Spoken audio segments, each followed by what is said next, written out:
Shelby and I have been trying to get started, and we just keep chatting, and then we forget to press record. So It's pressing record because the whole purpose of these plant chats is to kind of include you guys and the topics that we, we're discussing in the shop and questions that we have. So one of the Kandis knows I'm going to ask her all these questions every week anyway, so we might as well put them on Instagram. So we're it's happening either way. Invite you guys along for the ride.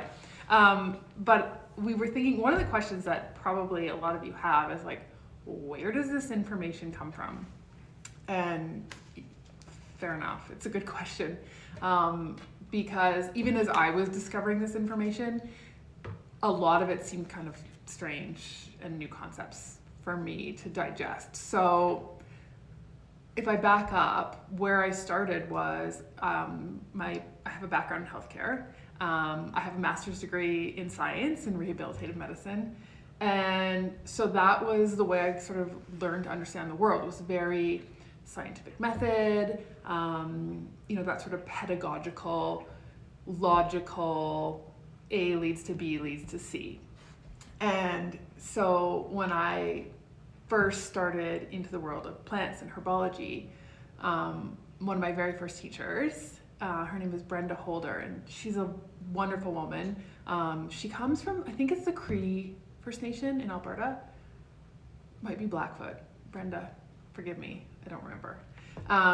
But the point is that one of the wonderful things that I really enjoyed about Brenda when she was sharing information is that the way she was able to share that was she has her background in sort of allopathic medicine, so Western medicine. So she'd be deep down into like the biophytochemistry of the plants, sort of speaking my scientific language, which I really understood and appreciated.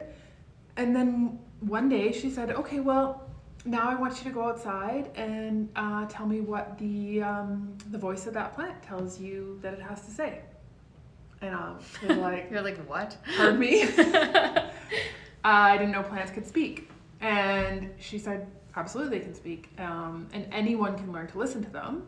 It's just a matter of developing a relationship. Mm-hmm. And she said, you develop a relationship with plants, you develop a relationship with nature, the same way you would develop a relationship with another person. So you just start by sitting down and saying hello, and then learning how to listen. Mm-hmm. And I'm so grateful that she sort of set me off on that path of learning how to understand that there's this deeper sort of spiritual level to plants. Mm-hmm.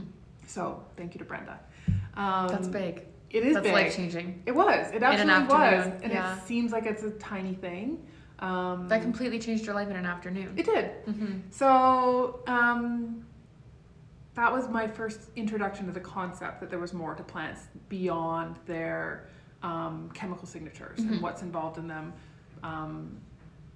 beyond what we would talk about maybe on the physical level and what they can do from maybe an herbology perspective. Mm-hmm. And then the majority of the information that we use that goes into the products, I was able to gather all that information through a wonderful woman.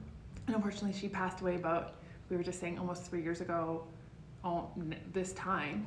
And her name was Memra Yakara. And Memra was a channeler. She was a channel. Mm-hmm. And again, that was a totally new concept for me. I'd never seen this happen before. Mm-hmm. And so Memra's a channeler for an archangel. And even though I've been dealing in this world for a long time, it's still like, what? What's a channeler? Like, I'd never even heard of this concept before.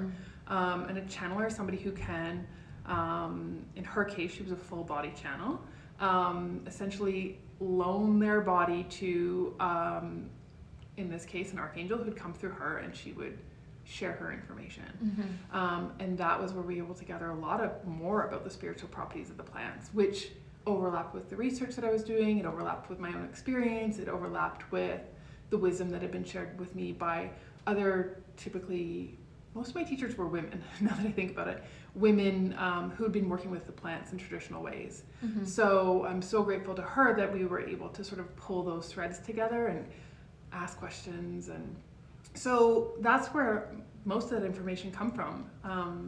It's my own experience, it's that research, it's information from Memra, it's information from other teachers. And then we just gather it all up and share that with you. And then, like anything, I don't claim to be an expert. I claim to only be sort of a keeper of information, which if that's helpful for you, then please use it. If any of that resonates with you, please use it. If it doesn't, then that's okay too. You know, I say, like, take what works for you and leave the rest. But yeah, that's where the input comes from.